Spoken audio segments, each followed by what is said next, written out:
principiar con un par de temas que creo importantes en nuestra política o en nuestras propuestas de gobierno sobre dos temas. Pero previo a eso quisiera decirles, nosotros somos un partido el cual se ha caracterizado durante mucho tiempo en la lucha contra la corrupción y a favor de la transparencia, liderado por la diputada Ninette Montenegro. Los temas que hoy están en la agenda del día de todos los guatemaltecos y especialmente de los políticos es que dice que todos los jueves ahora hay un anuncio de un caso de corrupción. Ayer se adelantaron porque hoy tenía que estar el informe de financiamiento de los partidos políticos. Este tema está carcomiendo las estructuras de la sociedad, las estructuras del Estado. Pero creo que felizmente los guatemaltecos nos estamos dando cuenta de que la corrupción es un flagelo que no solo es un tema de mafias, sino que es un tema que le quita oportunidades a todos los guatemaltecos, pero sobre todo más a los pobres. A las personas de clase media para arriba pues les quita seguridad, les quita también oportunidades a los jóvenes, pero como decía, especialmente a la gente pobre les quita medicinas. Quienes van a los hospitales públicos, los pobres. Quienes van a quienes transitan en el interior con carreteras malas son los que viven en el área rural, y así sucesivamente, educación para los niños. Entonces creo que este tema se ha vuelto como el de agenda de todos los días de los guatemaltecos, pero no obstante, Encuentro por Guatemala lo ha traído en su agenda durante más de 7 años y que ha estado presente en una lucha incansable de denuncias. Lamentablemente nunca hubo eco de estas denuncias, pero hoy por hoy a través de la CICIG se está avanzando sustancialmente. Entonces es un partido que tiene como bandera eso, pero le hemos estado incorporando otros temas en la agenda y especialmente ahora que estamos participando en política. El otro tema es una pregunta obligada que hay que hacer y ustedes se dan cuenta de que ahora se meten a política. Mucha gente nos pregunta eso, y sobre todo cuando la política es la profesión más desprestigiada que hay hoy en Guatemala. Eso no quiere decir que la política como tal sea mala, sino que son las personas que se han aprovechado de la política para hacer su modo de vida. En lugar de ir a servir al país, se han servido del país utilizando la política. Pero yo creo que vale la pena asumir ese riesgo.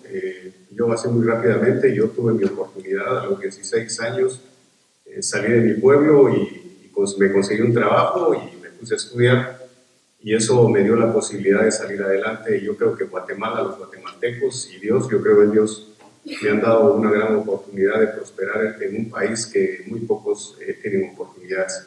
Entonces, mi punto de partida es devolverle algo al país y servirle en esa dimensión. Claro que he servido, mi carrera profesional ha estado vinculada al cooperativismo. Trabajé con cooperativas de pequeños productores de café, fui gerente de la Federación de Cooperativas y trabajé en la caficultura a nivel de Anacafé y en la banca de desarrollo. Pero no obstante que se puede irradiar en muchos sectores, creo que a través de la política podemos contribuir de una mejor manera. Entonces hay que asumir ese reto y devolverle algo al país de toda su generosidad. La otra pregunta obligada que nos han hecho muchas personas: ¿y por qué con Encuentro por Guatemala? Lo que hicimos nosotros es hacer un análisis de todos los partidos políticos y de su trayectoria, y de esa cuenta yo tomé la decisión que tengo más afinidad con Encuentro por Guatemala, y además es un partido cuyos diputados no han estado vinculados en la aprobación de leyes que contradicen, digamos, las aspiraciones de todos los guatemaltecos en función de transparencia. Entonces esas son las dos decisiones que yo en lo personal tomé, y por eso estoy en Encuentro por Guatemala. En el otro ámbito, también una pregunta: ¿y por qué Peter Lamport? Pues yo vengo del sector cooperativo y Peter viene del sector empresarial. Peter tiene una trayectoria de igual manera. Nunca nos pusimos de acuerdo para ir a Encuentro por Guatemala, sino que nos volvimos a encontrar nuevamente. Nos conocimos cuando fue el golpe del expresidente Serrano y quiso romper el orden constitucional. Ahí muchas organizaciones, asociaciones de la sociedad participamos, y en ese entonces nos conocimos con Peter y entramos a colaborar en ese esfuerzo de recuperar la institucionalidad y la legalidad en el país, Peter fue el coordinador de la Instancia Nacional de Consenso y después colaboramos en los acuerdos de paz. Fuimos colegas en el gobierno del presidente Arzú y nos conocimos, trabajamos en la Junta Monetaria y yo tenía mi cargo, aparte de los temas propios del viceministerio, los temas económicos. Y también nos coincidimos en el tema del pacto fiscal. Peter colaboró ahí, igual yo fui miembro del grupo promotor del diálogo fiscal. Entonces, sin proponernos, volvimos a encontrar encuentro por Guatemala y ahí estamos constituyendo un binomio.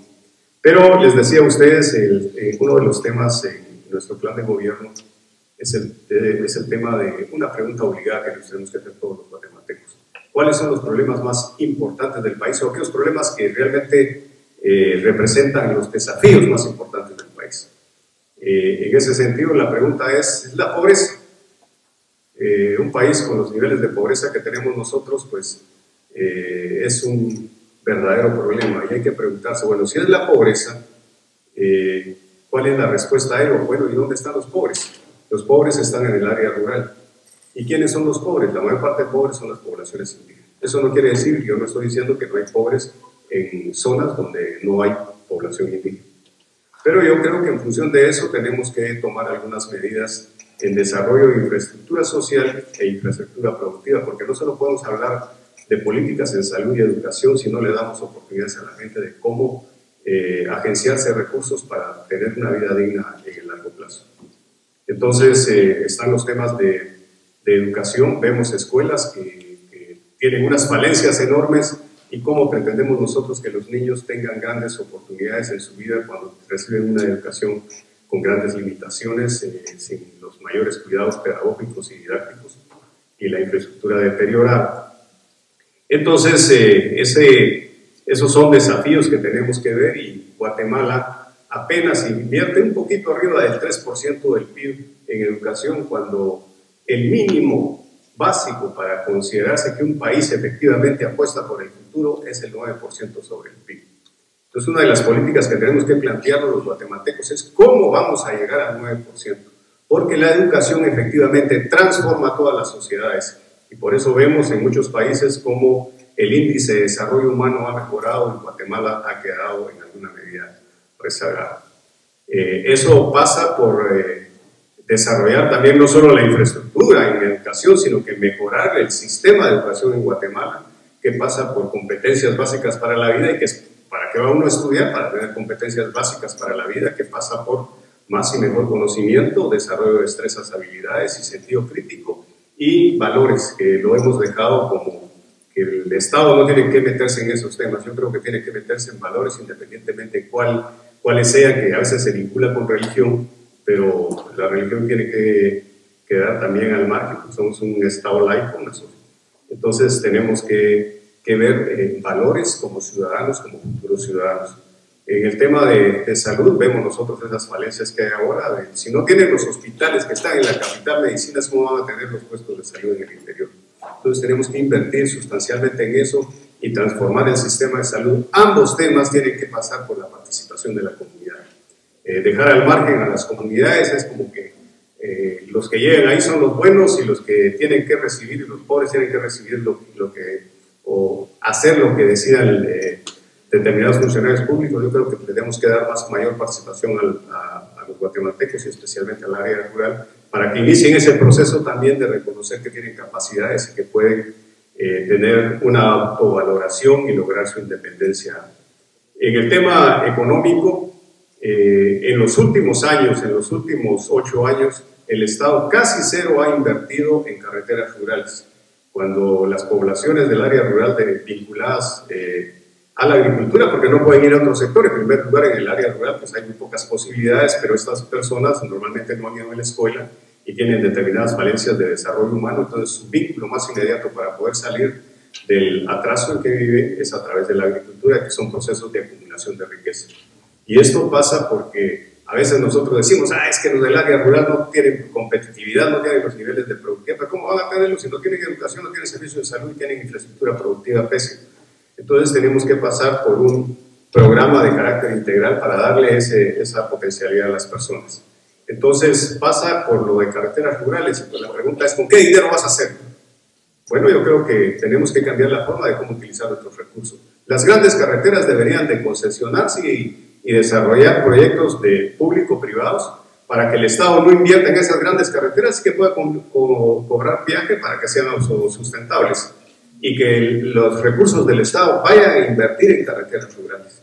Y es la única manera. Un país con los niveles de pobreza que tenemos, su futuro es incierto y casi que no hay futuro.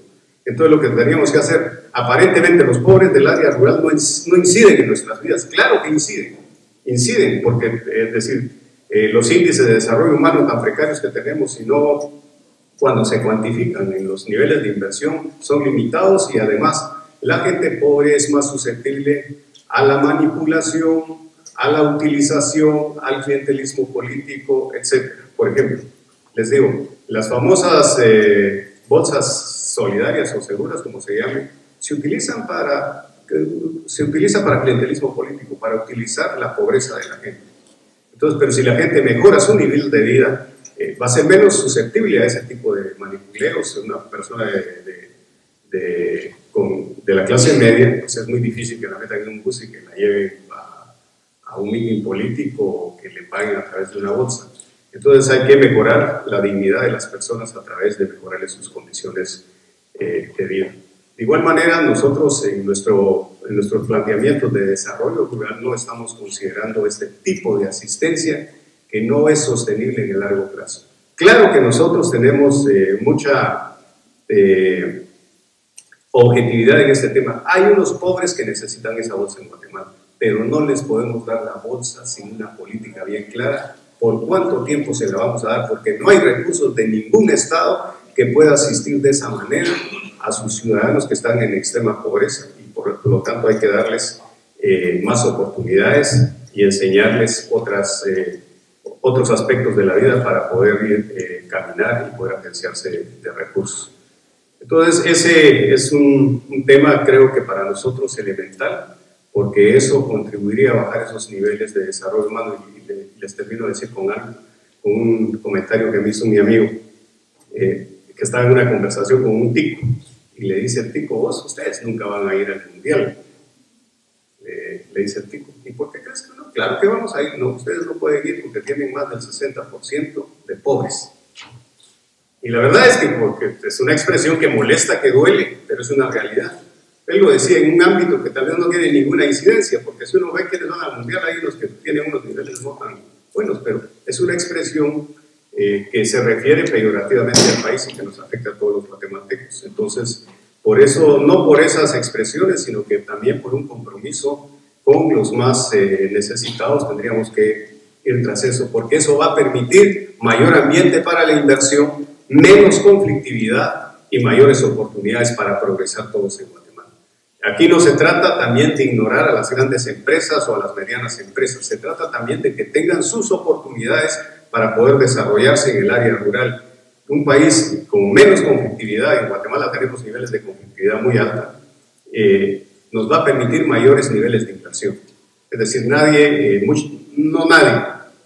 muchos no van a invertir en países que tienen problemas de conflictividad. Yo en el año 97 por los acuerdos de paz colaboré en la dependencia para la resolución de conflictos sobre la tierra y vimos que en la costa sur, donde está el cultivo de la caña ahora, era una zona bastante conflictiva y se logró minimizar a través del diálogo. Entonces yo creo que hay oportunidades para eso. En el otro tema, y con eso voy a concluir y después vendrían las preguntas y voy a dejar a Peter, es comentarles a ustedes, las víctimas de la violencia, casi por arriba del 60% en esos niveles, son jóvenes entre 18 y 25 años. Ese es un dato crítico, porque ¿cómo es que nos estamos dejando a nuestros jóvenes en una alta vulnerabilidad a la criminalidad? El otro tema es que los victimarios, de igual manera, casi en el 50% son jóvenes entre 18 y 25 años. Entonces, ¿qué sociedad estamos construyendo de aquí al futuro? Estamos construyendo una sociedad de miedo y otros que resuelven sus problemas a través de la violencia. Y eso hay que cambiarlo, pero cuando nos hacemos la pregunta ¿a qué se debe ese fenómeno? Siempre son fenómenos que están vinculados a los problemas sociales. Falta de oportunidades de los jóvenes. Entonces nosotros estamos planteando, y este es un tema que, perdonen que yo me ponga como ejemplo ahí, yo a los 16 años, con solo tercer grado básico, tuve mi oportunidad de conseguir un empleo. Ahora vemos muchos jóvenes que salen de educación media o de la universidad y no consiguen un empleo. Entonces, creo que había mejores oportunidades anteriormente. Y ahora tenemos jóvenes con más y mejor conocimiento, con mejores destrezas y habilidades, con mayor conocimiento de la tecnología, con una infinidad de elementos que mejoran su potencial y no tienen oportunidades. Y les comento con una anécdota que me contó una señora en la aldea Chipá, en Chichicastenango, el hijo le dijo: mamá, ¿para qué me mandaste a estudiar? Si me dijeron que si estudiaba conseguía mi título y que iba a tener un empleo y como eso iba a ganar dinero. Tengo el título y no consigo empleo, mejor no me hubiera estudiado y me hubiera quedado como ignorante. Entonces lo que decía el muchacho ahí, fíjate que habiendo estudiado y como no encuentro el empleo, me duele más no encontrar empleo. Tal vez si fuera más ignorante me dolería menos. La verdad, lo que dijo este muchacho o el testimonio de esta señora duele mucho, porque uno no quisiera que le pase eso a los jóvenes. Entonces, ¿cuál es la opción de este joven? Tiene un nivel de vulnerabilidad muy alto de vincularse con el crimen o con actividades que están fuera de la ley. Entonces, ¿de qué se trata nuestra propuesta? Nuestra propuesta está orientada a generar un programa de emprendimiento principalmente, porque aunque no todos tenemos las capacidades para ser emprendedores y muchos a veces nos preparamos solo para conseguir un buen empleo, pero yo creo que aquí hay grandes oportunidades en Guatemala para emprender y el emprendimiento debe ir sobre conocimiento fresco como el de los jóvenes. Entonces, tener un programa de emprendimiento a nivel nacional para el área rural y para el área urbana y también del fomento del empleo, y esto va en alianza con las empresas. Pero este sistema de emprendimiento no va a funcionar si nosotros no buscamos aliados como el INTECAP, el Instituto Nacional de Capacitación y Productividad. No vamos a llegar muy lejos, pero tampoco vamos a llegar muy lejos si solo lo hacemos con el INTECAP. Tendríamos que buscar como aliados las universidades y todas las universidades del país, para que entremos en una alianza estratégica y que el Estado ponga los recursos. ¿Y dónde vas a conseguir los recursos? Me preguntan a mí. Claro que hay recursos en los fideicomisos para el fomento de la pequeña y mediana empresa en el Ministerio de Economía, y lo único que hay que hacer es generar una línea específica para el emprendimiento de los jóvenes. Y esto tampoco es excluyente, bueno, solo es para los pobres. No es solo para los pobres, es para todos los jóvenes guatemaltecos que estén dispuestos a emprender. Y esto iría acompañado de asistencia técnica en temas también de búsqueda de mercados, porque no solo podemos generar emprendedores y que después no tienen mercados, tiene que ser un tema integral como hacemos en cualquier negocio. Pero esto fomentaría, sí, pero muchos proyectos van a fracasar. ¿Quién no ha fracasado en su vida? Mi primer emprendimiento fracasé, pero los subsiguientes salí adelante. Entonces, para eso hay que generar los instrumentos financieros, capital de riesgo, seguros, y con esto podríamos nosotros ir fomentando una experiencia de esta naturaleza. Yo me recuerdo especialmente cuando estaba de presidente en Banugal, un grupo de jóvenes hace, no me recuerdo cuántos años, de aquí la Universidad del Valle, me fueron a compartir una experiencia que tenían en el interior del país para generar emprendimientos con comunidades del interior. Y yo creo que ese es el tipo de alianzas que tenemos que hacer. Y no hay necesidad de estarle regalando cosas a la gente, hay que darles la oportunidad para que salgan adelante. Les resumo estas dos propuestas, pero nuestra propuesta de gobierno va más allá de eso.